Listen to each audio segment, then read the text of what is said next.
అందరికీ నమస్కారం. రాజమండ్రి ఎడిషన్ ఈనాడు దినపత్రికలో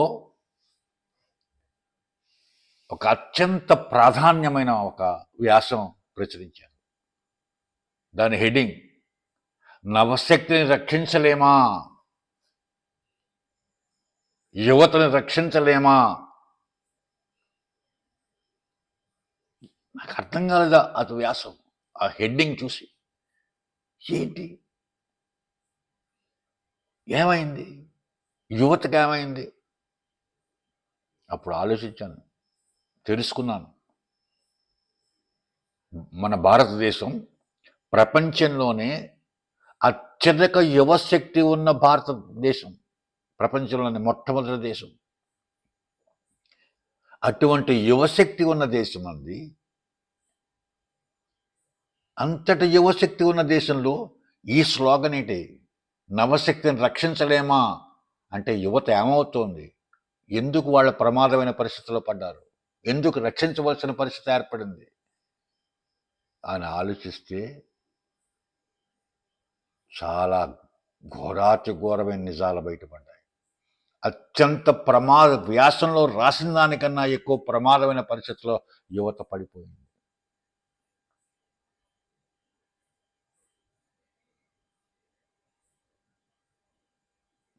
ఈ ప్రశ్న, నవశక్తిని రక్షించలేమా, యువతను రక్షించలేమా అన్న ప్రశ్న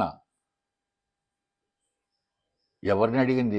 పత్రిక ప్రతి తల్లిదండ్రులను అడుగుతోంది, ప్రతి గురువుని అడుగుతోంది, ప్రతి వ్యక్తిని అడుగుతోంది, ప్రభుత్వంలో ఉన్న పెద్దలను అడుగుతోంది, పోలీస్ అధికారులను అడుగుతోంది, అందరిని అడుగుతోంది. చిన్న నుంచి పెద్ద నుంచి అందరిని అడుగుతోంది, ప్రధానమంత్రి వరకు అందరిని అడుగుతోంది. ఎందుకు? కారణం ఏంటి?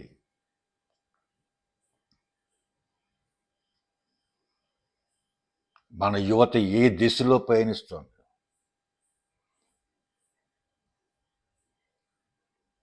తెలుసా మీకు? వ్యసనాలు, నిస్పృహ, నిరాశ ఆ దారిని ప్రయాణిస్తోంది.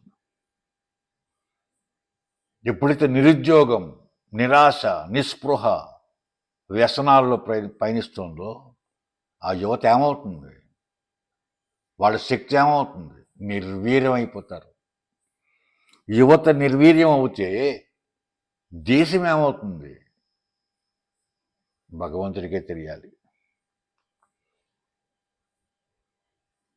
విద్యార్థుల్లో మానసిక ఒత్తిడి పెరిగిపోతుంది. తల్లిదండ్రుల యొక్క అంచనాలు, నువ్వు అదవ్వాలి, ఇంజనీర్ అవ్వాలి, డాక్టర్ అవ్వాలి, ఐఏఎస్ ఆఫీసర్ అవ్వాలి, అంచనాలు, పెద్ద పెద్ద అంచనాలు పిల్లల మీద రుద్దుతున్నారు, బలవంతంగా రుద్దుతున్నారు. ఇదివరకు పూర్వం విద్యలో పోటీలు ఉండేవి. మేము చదువుకునేటప్పుడు ఆ పోటీలు ప్రేరణగా ఉండి, ఆ పోటీ వలన ప్రేరణ పొందేవాళ్ళం మేము. ఏం చదివాడు అట్లా నేను కూడా తెచ్చుకోవాలి మార్కులు అనుకునేవాళ్ళం. కానీ ఇప్పుడు ఈ పోటీల వల్ల ఏమవుతోంది? మానసిక ఒత్తిడి, భయం, ద్వేషం, నిస్పృహ, నిరాశ ఇవన్నీ కలుగుతున్నాయి ఈ పోటీ వల్ల. దయచేసి తల్లిదండ్రులు ఆలోచించాలి.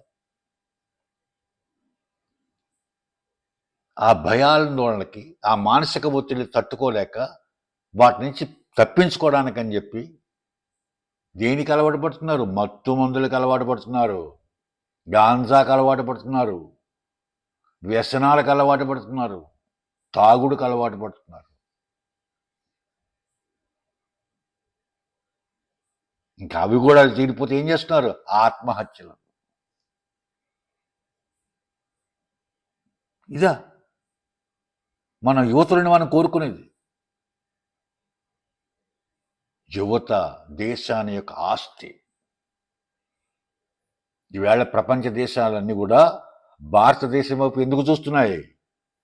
లక్షలాది కోట్లాది రూపాయలు మన భారతదేశంలో పెట్టుబడి పెట్టడానికి రెడీగా ఉన్నారా పారిశ్రామికవేత్తలు, ఇతర దేశస్తులు? ఎందుకు? మన దేశంలో ఉన్న యువశక్తి, నిన్ను నన్ను చూసి కాదు వాళ్ళు వచ్చేది, యువకులను చూసి, యువశక్తిని చూసి వాళ్ళు వస్తున్నారు. ఇన్ని కోట్లాది రూపాయలు పెట్టుబడి పెట్టడానికి. మరి అటువంటి యువశక్తిని మనం పాడు చేసుకుంటామా? వాళ్ళని రక్షించుకోలేమా మనం? ఎవరు రక్షిస్తారు వాళ్ళని? బయట వాళ్ళు ఎవరు వచ్చి రక్షిస్తారా? దయచేసి ప్రతి వ్యక్తి, ప్రతి పౌరుడు, భారత పౌరుడు ఆలోచించాలి. ప్రతి తల్లి ఆలోచించాలి, ప్రతి తండ్రి ఆలోచించాలి, ప్రతి గురువు ఆలోచించాలి, ప్రతి రాజకీయ నాయకుడు ఆలోచించాలి, ప్రతి పోలీస్ అధికారి ఆలోచించాలి. వీళ్ళు వాళ్ళది ప్రతి వాళ్ళు, గ్రామంలో ఉండే వార్డు, పంచాయతీ వార్డు మెంబర్ దగ్గర నుంచి ప్రధానమంత్రి వరకు అందరూ ఆలోచించాలి. యువత నిర్వీర్యం అయితే దేశం ఎక్కడుందండి? దేశాన్ని ఎవరు కాపాడుతారు? ఆలోచించండి. ఈ గేమింగ్, ఆన్లైన్ గేమ్స్ ఎంత ప్రమాదం పడిపోతున్నారు పిల్లలు. ఆన్లైన్ గేమ్స్ ఆడి అప్పులు చేసేస్తున్నారు. తల్లిదండ్రులకు తెలియకుండా అవి తర్వాత బయటపడి ఇంట్లో చెప్పుకోలేక, అప్పు తీర్చలేక ఆత్మహత్యలు చేసుకుంటున్నారు. అదొకటే కాదు, స్మార్ట్ ఫోన్లో ఏం చూస్తున్నారు పిల్లలు. అందుకే ఆ పిల్లల యొక్క మానసిక ఒత్తిడి బయటకు తీసుకురావాలి. ఆ పిల్లల్ని తల్లిదండ్రులు వాళ్ళకి ప్రేమతో బయటికి లాగాలి. పిల్లల్ని ప్రేమతో పర్యవేక్షణ చేయాలి. వాళ్ళని గురువులు ఎలా ఉండాలి? స్ఫూర్తిదాయకంగా ఉండాలి, ప్రేరణగా ఉండాలి గురువులు. అలా ఉన్నప్పుడే ఆ పిల్లలు మళ్ళీ మంచి దారిలోకి వస్తారు. ఇదంతా విద్యా వ్యవస్థలో మార్పు రావాలి. ఇప్పటికీ కూడా ఈ రోజు కూడా మనం ఏం చేస్తున్నాం? మనకు పిల్లల యొక్క ర్యాంకులు, పిల్లల యొక్క మార్కులను చూసి వాళ్ళ ప్రతిభని క్యాలిక్యులేట్ చేస్తున్నాం మనం. ఎంత పొరపాటు అండి!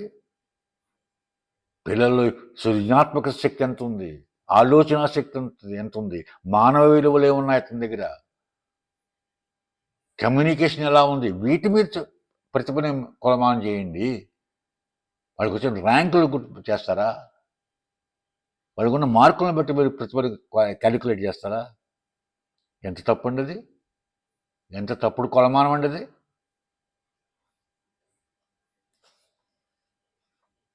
దయచేసి విద్యా వ్యవస్థలో కూడా మార్పు రావాలి, సంస్కరణ రావాలి. విద్యలో కూర్చోట ప్రతిభ ఉంటుంది తనకి, కానీ అవకాశాలు లేవు. ఇంకో దరిద్రం, ప్రతిభ బ్రహ్మాండమైన ప్రతిభ ఉంది, కానీ ఆ ప్రతిభకు తగ్గ అవకాశాలు లేవు. ఏమవుతున్నాడు కుర్రాడు? అరే, నేను ఇంత చదువుకున్నాను, నా దగ్గర ఇంత ప్రతిభ ఉంది, నాకు ఉద్యోగం లేదు, ఏంటి పరిస్థితి అని నిరాశపడిపోతున్నాడు, నిస్పృహకు లోనవుతున్నాడు. ఇంకా అక్కడి నుంచి నిస్పృహ వస్తే ఏమవుతుంది? ఇంకా రకరకాల ఆలోచనలు వచ్చి మత్తు పదార్థాలకి, వీటికి అలవాటు పడిపోతున్నాడు. ఒక్క యువకుడు కనుక మార్గం తప్పితే ఆ కుటుంబం చిన్నాభిన్నమైపోతుంది. ఒక్క యువకుడు, ఒక కుటుంబంలో ఒక యువకుడు మార్గం తప్పితే ఆ కుటుంబం మొత్తం చిన్నాభిన్నమైపోతుంది. అటువంటిది వేలాది యువకులు మార్గం తప్పితే దేశం పరిస్థితి ఏంటి?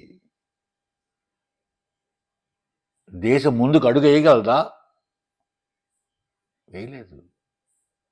అంచేత ప్రభుత్వాలు ఆలోచించాలి, తల్లిదండ్రులు ఆలోచించాలి, గురువులు ఆలోచించాలి, ప్రతి ఒక్కళ్ళు ఆలోచించాలి. బాధ్యత అని అనుకునే ప్రతి వ్యక్తి ఆలోచించాలి. ఇది నీ కుటుంబం, నా కుటుంబం కాదు, మన దేశం, భారతదేశం. అటువంటి దేశాన్ని మనం కాపాడుకోవాలి. కర్మభూమి, ఇంతటి మహత్తరమైన భూమి ప్రపంచంలో ఎక్కడా ఉండదు. అటువంటి భూమిని మనం కాపాడుకోవాలి. ఆ భూమి కాపాడుకోవాలంటే యువత, ధైర్యవంతమైన యువత కావాలి. అందుకే మా వివేకానంద అంటాడు, నాకు 100 మంది ఈ ధైర్యవంతులని, దేశాన్ని మార్చేస్తాను. అందుకే మన యువతను కాపాడుకోవాలి, రక్షించుకోవాలి మన యువతని ఈ మత్తు పదార్థాల నుంచి, ఈ ఆన్లైన్ గేముల నుండి, వీటన్నిటి నుండి మనం మార్చుకోవాలి. వాటికి లోనయ్యేటట్టుగా చూడకూడదు మన యువతని. మన యువత మన దేశం యొక్క ఆస్తి. నీ కొడుకు నా కొడుకు, నీ కూతురు నా కూతురు కాదు, దేశం యొక్క ఆస్తి. ఆ ఆస్తిని కాపాడుకోవాలి. అంచేతే నవశక్తిని రక్షించలేమా? పత్రిక అడుగుతోంది. ఎవరిని అడుగుతోంది? తల్లిదండ్రులను అడుగుతోంది, పోలీసులను అడుగుతోంది, గురువులను అడుగుతోంది, రాజకీయ నాయకులను అడుగుతోంది, ఆఖరికి వార్డు మెంబర్ దగ్గర నుంచి ప్రధానమంత్రి వరకు అడుగుతోంది ఆ పత్రిక. రక్షించలేమా అని. రక్షించలేమా? ఎవరి కాళ్ళు క్వశ్చన్ వేసుకోండి, ఎవరి కాళ్ళు వాళ్ళని ప్రశ్నించుకోండి. మీరు దయచేసి ఆలోచించండి.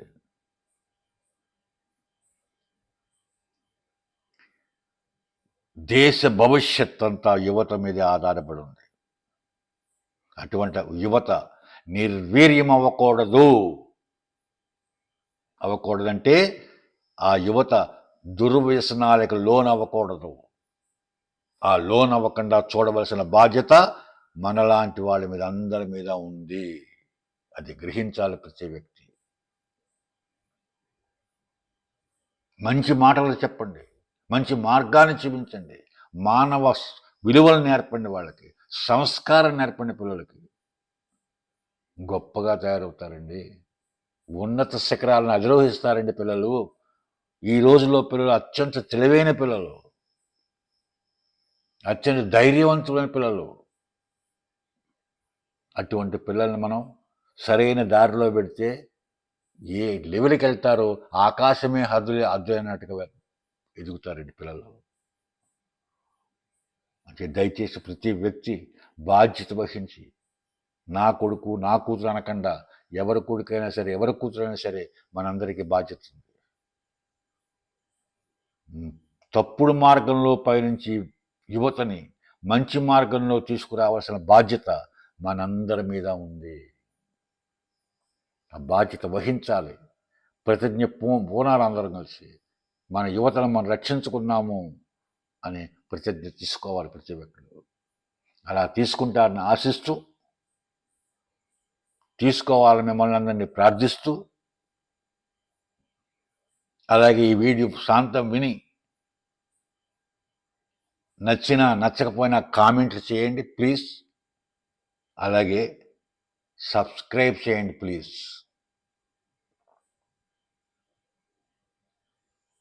జై హింద్.